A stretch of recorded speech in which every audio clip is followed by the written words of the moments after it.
திருவிழா கூட்டத்தில் காணாமல் போன பொருள் சில மணி நேரத்தில் திரும்பக் கிடைத்த அதிசயம்.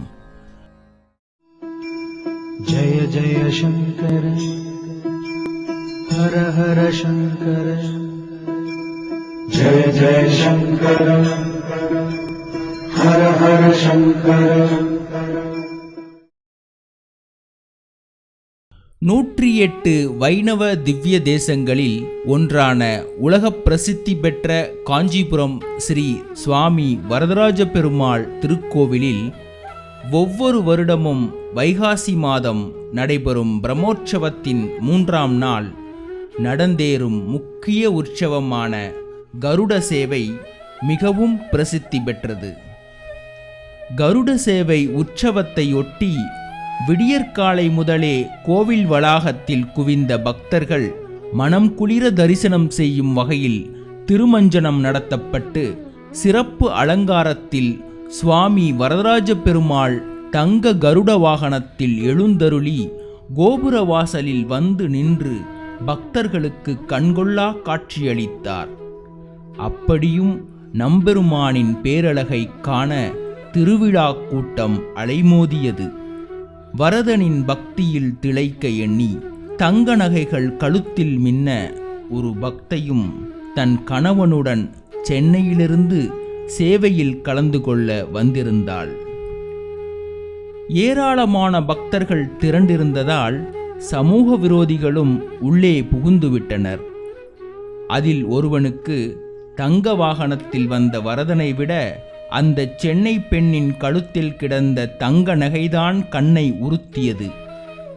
இமைக்கும் நேரத்தில் தங்கச் சங்கிலியை பறித்து கொண்டு கூட்டத்தில் பக்தர்களோடு பக்தர்களாக மறைந்து விட்டான். பெருமாளை தரிசிக்க வந்த இடத்தில் இப்படி ஒரு சம்பவம் நடந்துவிட்டதை எண்ணி அந்த தம்பதியரின் மனம் மிகவும் நொந்தது. ஆசையோடு வாங்கி அழகு பார்த்த நகை காணாமல் போனதால் பெருமாளின் திருமேனி அழகையும் மறந்து அழுது புலம்பினாள் அந்த பெண். அழுது புலம்புவதை விட காஞ்சி மடத்திற்கு வந்து மகா பெரியவரை தரிசித்தால் தங்களுக்கு தீர்வு கிடைக்குமென அவளுக்கு ஆறுதல் சொன்னான் அவளின் கணவன். உற்சவத்தில் தொலைத்ததை உமாட்சி தாத்தாவிடம் கேட்போம் என மகா பெரியவரை தரிசிக்க விரைந்து காஞ்சி மடம் வந்து சேர்ந்தனர் அந்த தம்பதிகள். எப்போதும் போல் அந்த நடமாடும் தெய்வத்தை தரிசிக்க நகரமெங்கும் இருந்து வந்த கூட்டம் வரிசையில் நின்றது. தம்பதிகளும் நம்பிக்கை கலந்த வருத்தத்துடன் தங்களையும் வரிசையில் இணைத்துக் கொண்டனர். நின்று கொண்டிருந்த அந்த பெண்ணின் கண்களில் மட்டும் கண்ணீர் இன்னும் நின்றபாடில்லை. வரிசையில் வந்தவர்கள் மகா சுவாமிகளை வணங்கிவிட்டு நகர்ந்து கொண்டே இருக்க அந்த பெண்ணின் ஆற்றாமையை அருளோடு கவனித்தார் காஞ்சி மாமுனிவர். முக்காலமும் உணர்ந்த அந்த மாமுனிக்கா நடந்த சம்பவம் தெரியாமல் போயிருக்கும்? அவர்களை அருகில் அழைத்து ஏன் அழுகிறாய் என்று ஏதும் அறியாதவர் போல் கேட்டார். அந்த பெண் நடந்த விவரங்களை ஒன்றுவிடாமல் அழுது கொண்டே சொல்லி முடித்தாள்.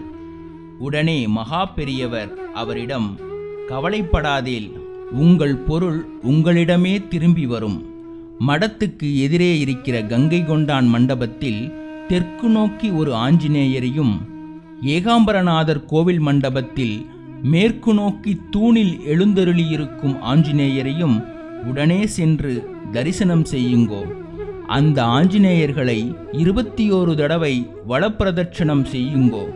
பிறகு கவலைப்படாமல் வீட்டிற்கு போங்கோ என்றார்.